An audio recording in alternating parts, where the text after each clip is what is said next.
Chers amis, chers frères et sœurs en Jésus-Christ, avec ce cantique, nous venons d'entrer dans le 4e dimanche de l'Avent.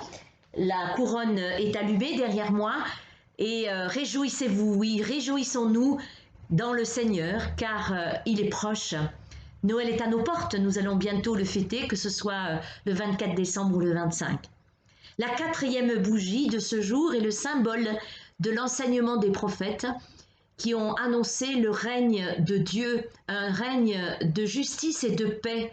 Alors invoquons le Seigneur qui accomplit cette promesse de justice et de paix, qui accomplit l'annonce des prophètes. Amen.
Du psaume 89, nous lisons les versets 1 à 9 pour louer le Seigneur.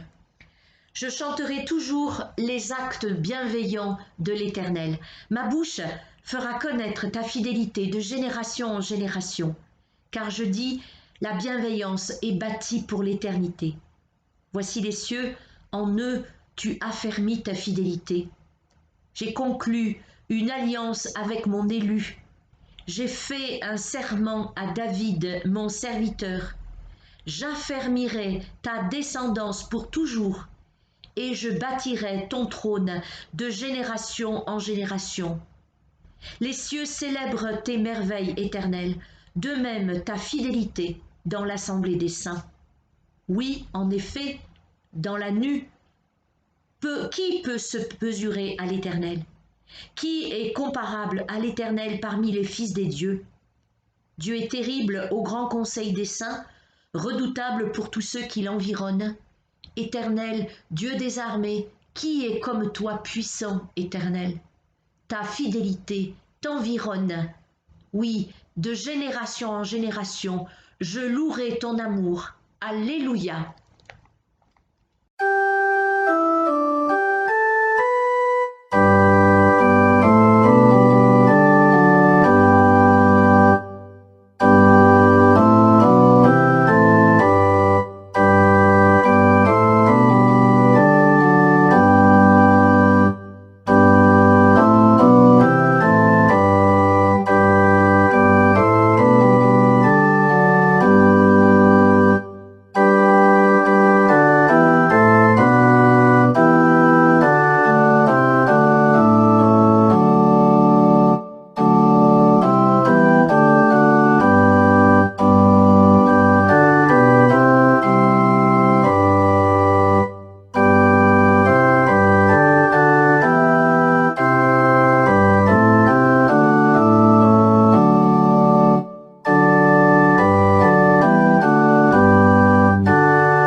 Oui Seigneur, en ce 4e dimanche de l'Avent, permets-nous d'entendre, d'écouter ta parole, de la comprendre, de l'aimer et qu'elle vienne vraiment habiter dans notre cœur et notre vie. Dans les Écritures, nous lisons d'abord dans l'Ancien Testament, au 2e livre de Samuel, au chapitre 7, les versets 1 à 16. Le roi David s'installe dans son palais. Le Seigneur le délivre de tous les ennemis qui entourent le pays et il vit en paix. Un jour, le roi dit au prophète Nathan, « Tu vois, moi, j'habite une maison en bois de cèdre, mais le coffre sacré a seulement une tente de toile comme maison. » Nathan dit au roi, « Tu as sûrement une idée à ce sujet, fais ce que tu penses, le Seigneur est avec toi. » Mais la nuit suivante, le Seigneur adresse ces paroles à Nathan. Tu iras trouver mon serviteur David et tu lui diras de ma part, je l'affirme, moi le Seigneur, ce n'est pas toi qui vas me construire une maison pour que je l'habite. En effet, depuis le jour où j'ai fait sortir d'Égypte le peuple d'Israël et jusqu'à aujourd'hui, je n'ai jamais habité dans une maison. Moi, j'étais comme un voyageur. J'allais d'un lieu à un autre et j'habitais dans une tente. De plus, pendant toutes ces années, où j'ai accompagné les Israélites, j'ai nommé plusieurs chefs, ce sont eux qui ont gouverné Israël, mon peuple. Je n'ai jamais dit à personne, pourquoi est-ce que vous ne m'avez pas construit une maison en bois de cèdre? C'est pourquoi tu iras encore de ma part à mon serviteur David. Moi, le Seigneur de l'univers, je t'ai pris au pâturage derrière tes moutons. J'ai voulu que tu deviennes le chef d'Israël, mon peuple. J'ai été avec toi partout où tu es allé. J'ai fait mourir devant toi tous tes ennemis. Je te rendrai aussi célèbre que les plus grands rois de la terre. Je vais donner un lieu à Israël, mon peuple. Je l'installerai là, il y restera sans avoir peur. Des gens mauvais ne viendront plus l'écraser comme autrefois, quand j'ai nommé des juges pour gouverner Israël, mon peuple. Je te délivrerai de tous tes ennemis et tu vivras dans la paix. Enfin, je t'annonce ceci. C'est moi, le Seigneur, qui te construira une maison. En effet, quand ta vie sera finie et que tu auras rejoint tes ancêtres, je désignerai un de tes fils. Il sera roi après toi, et j'établirai solidement son pouvoir. C'est lui qui me construira une maison, et grâce à moi, son pouvoir royal sera établi pour toujours. Je serai un père pour lui, et il sera un fils pour moi. S'il fait le mal, je le corrigerai à la manière des hommes, comme un père frappe son fils. Mais je ne lui retirerai jamais ma faveur, comme je l'ai fait avec Saül. Lui, je l'ai rejeté pour te mettre à sa place. Quelqu'un de ta famille sera toujours roi après toi. En effet, le pouvoir royal de ta famille sera établi pour toujours. Et puis un deuxième texte dans le Nouveau Testament, cette fois-ci, dans l'évangile de Luc au chapitre 1, les versets 26 à 38. Élisabeth est enceinte depuis 6 mois. Voici que Dieu envoie l'ange Gabriel dans une ville de Galilée appelée Nazareth. Il l'envoie chez une jeune fille promise en mariage à un homme appelé Joseph. Joseph a pour ancêtre le roi David, et le nom de la jeune fille, c'est Marie. L'ange entre chez elle et lui dit « Réjouis-toi, le Seigneur Dieu t'a montré son amour d'une manière particulière, il est avec toi. » En entendant cela, Marie est très émue, elle se demande que veut dire cette façon de saluer. L'ange lui dit « N'aie pas peur, Marie. Oui, Dieu t'a montré son amour d'une manière particulière, tu vas attendre un enfant, tu mettras au monde un fils et tu l'appelleras Jésus. Personne ne sera aussi important que lui. On l'appellera fils du Très-Haut. Le Seigneur Dieu lui donnera le royaume de David, son ancêtre. Il sera le roi du peuple d'Israël pour toujours, et son pouvoir ne finira jamais. » Marie dit à l'ange, « Comment cela va-t-il arriver? En effet, je ne vis pas avec un homme. » L'ange lui répond, « L'Esprit Saint viendra sur toi, et la puissance du Très-Haut te couvrira comme l'ombre. C'est pourquoi l'enfant qui va naître sera saint et on l'appellera fils de Dieu. Écoute, Élisabeth, qui est de ta famille, elle aussi est enceinte et elle aura un fils. Pourtant, elle est vieille. On disait qu'elle ne pouvait pas avoir d'enfant et maintenant, elle est enceinte depuis 6 mois. Non, rien n'est impossible pour Dieu. Marie répond, je suis la servante du Seigneur, que Dieu fasse pour moi ce que tu as dit. Alors l'ange la quitta. The angel Gabriel from heaven came, his wings as drifted snow, his eyes as flame. All hail, said he, the lowly maiden Mary, most highly favored lady,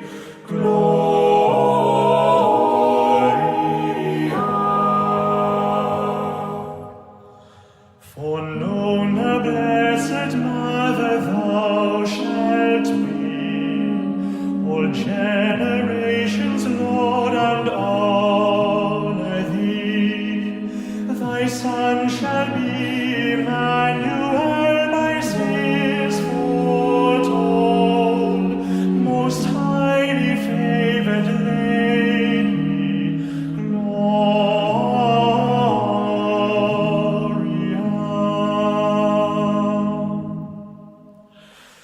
Then gentle Mary meekly bowed her head.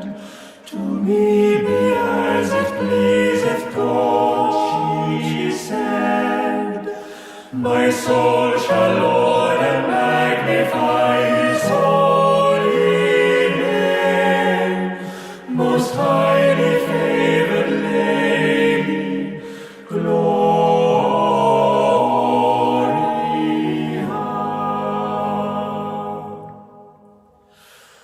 Of her Emmanuel the Christ was born in Bethlehem, or on a Christmas morn, and Christian folk throughout the world will ever say, most highly favored Lady,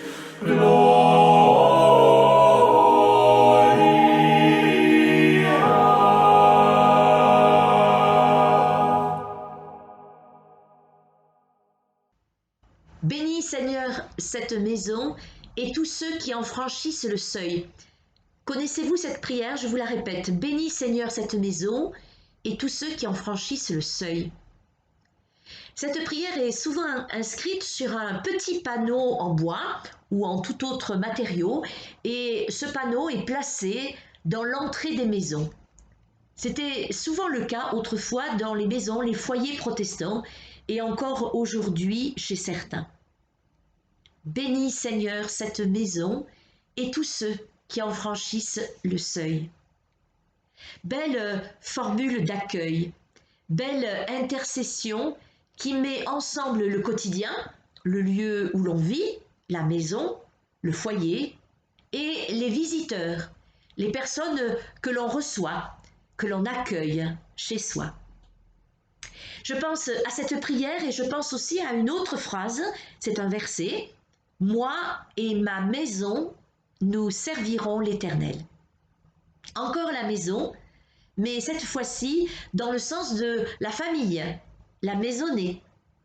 Un verset qui résonne comme un engagement, comme une promesse, comme un témoignage, une espérance. Moi et ma maison, nous servirons l'Éternel.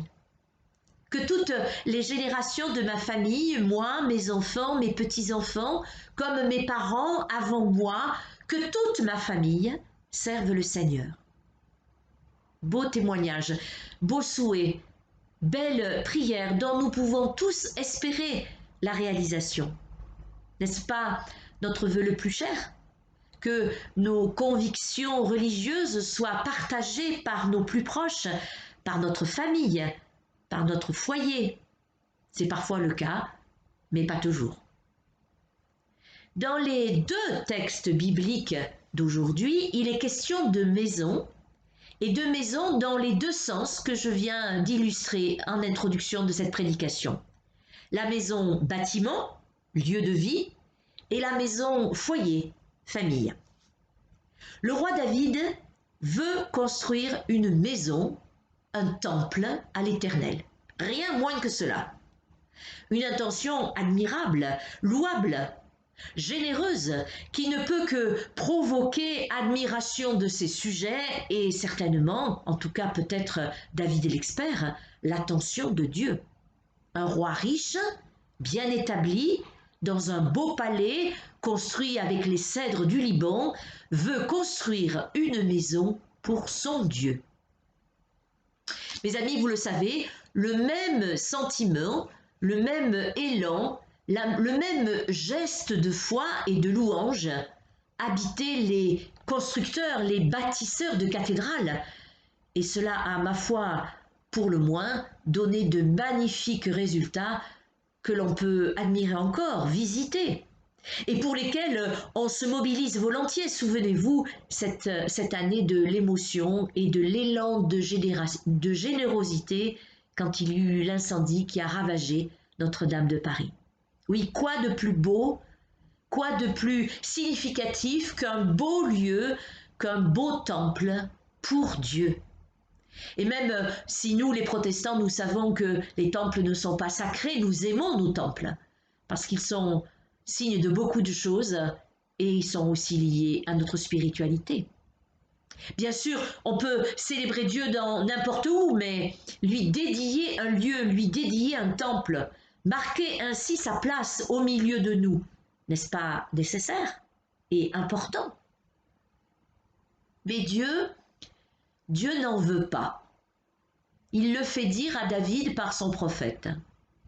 À l'intention du roi David de lui construire un temple, Dieu répond par une histoire.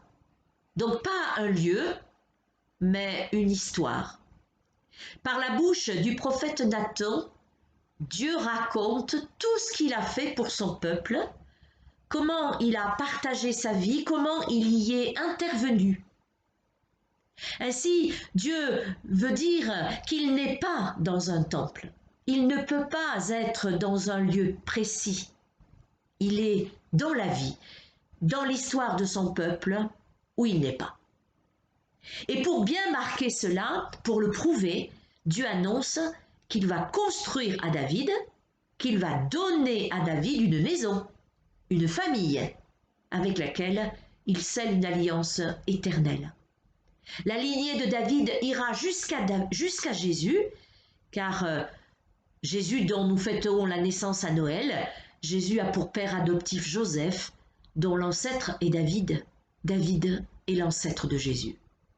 Ainsi, de la maison en dur, on passe à la maison en homme, femme et enfant, descendance, génération. De la maison temple, on passe à la maison famille. Et Dieu va même beaucoup plus loin, car pour bien insister sur cette maison si particulière qu'il veut avoir chez les humains, son habitation va devenir encore plus précise, encore plus personnelle, encore plus intime. Dieu vient habiter dans la chair d'une femme. C'est l'annonce à Marie par l'ange Gabriel de la prochaine naissance de Jésus. Maison temple, maison famille, maison incarnation. Trois étapes pour l'habitation de Dieu parmi nous, trois étapes qui vont toutes dans le même sens. Dieu n'a pas de lieu, il n'est pas dans un lieu, il est dans une histoire, dans notre histoire, dans mon histoire. Ce type d'habitation est bien particulier. Il est plus impliquant pour moi, pour vous, pour chacun et chacune d'entre nous. Dieu veut venir habiter chez moi, dans la maison de ma vie. N'est-ce pas un peu encombrant? N'est-ce pas un peu exigeant? N'est-ce pas un peu intrusif? Ai-je vraiment envie que Dieu vienne habiter chez moi, dans ma vie? Ai-je de la place pour lui? Suis-je d'accord de lui ouvrir la porte? Est-ce que je le fais? Frères et sœurs, chers amis, nous sommes le temple du Saint-Esprit, dira le prophète, dira l'apôtre, que ma vie, que notre vie serve le Seigneur. Amen.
Alors nous arrivons bientôt à la fin de cette période de l'Avent.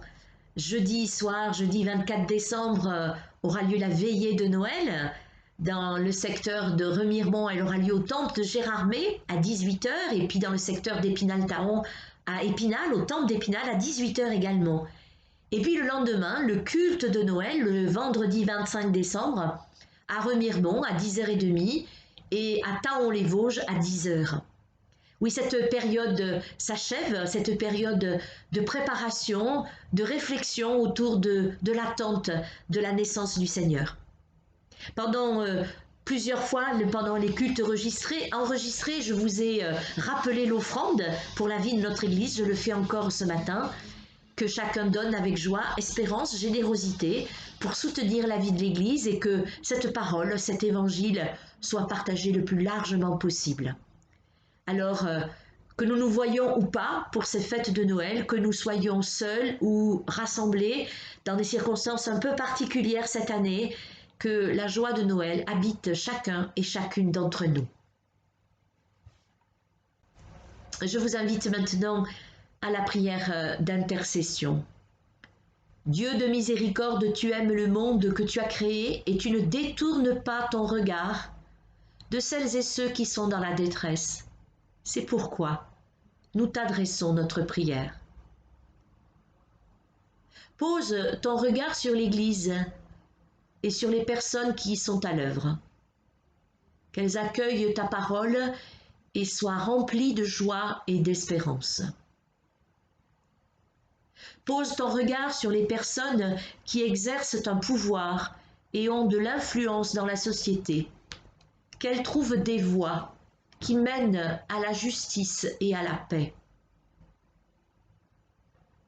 Pose ton regard sur les personnes qui souffrent de l'injustice, de la faim et de la guerre. Accorde-leur ta paix.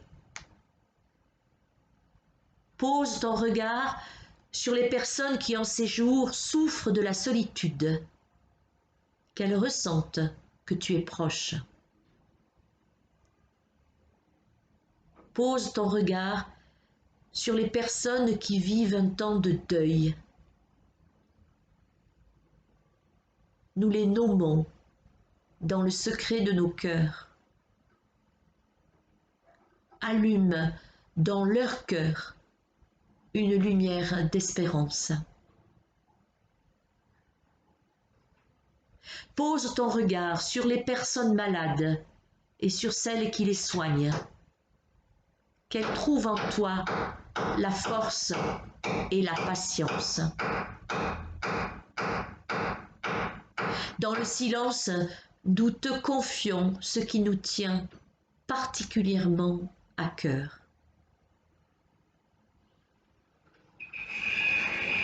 Dieu de miséricorde, pose ton regard sur nous et dirige nos pas sur le chemin de la paix. Par Jésus le Christ, ton Fils, notre Seigneur, avec lequel nous te disons, Notre Père qui es aux cieux, que ton nom soit sanctifié, que ton règne vienne, que ta volonté soit faite sur la terre comme au ciel. Donne-nous aujourd'hui notre pain de ce jour. Pardonne-nous nos offenses, comme nous pardonnons aussi à ceux qui nous ont offensés. Et ne nous laisse pas entrer en tentation, mais délivre-nous du mal, car c'est à toi qu'appartiennent le règne, la puissance et la gloire, pour les siècles des siècles. Amen. Nous arrivons au bout de ce temps cultuel enregistré. Recevez maintenant la bénédiction de la part de Dieu. Que la lumière du Seigneur soit sur vous, que la lumière de Dieu soit en vous, que la lumière de Dieu soit par vous. Allez dans la paix du Seigneur. Bon dimanche, bonne fête de Noël. Nous terminons avec un temps musical et des images de ciel étoilé. La guitare est jouée par Pierrick et que ce ciel étoilé nous accompagne tout ce début de semaine jusqu'à la nuit, jusqu'au matin de Noël. À bientôt. Bonne journée.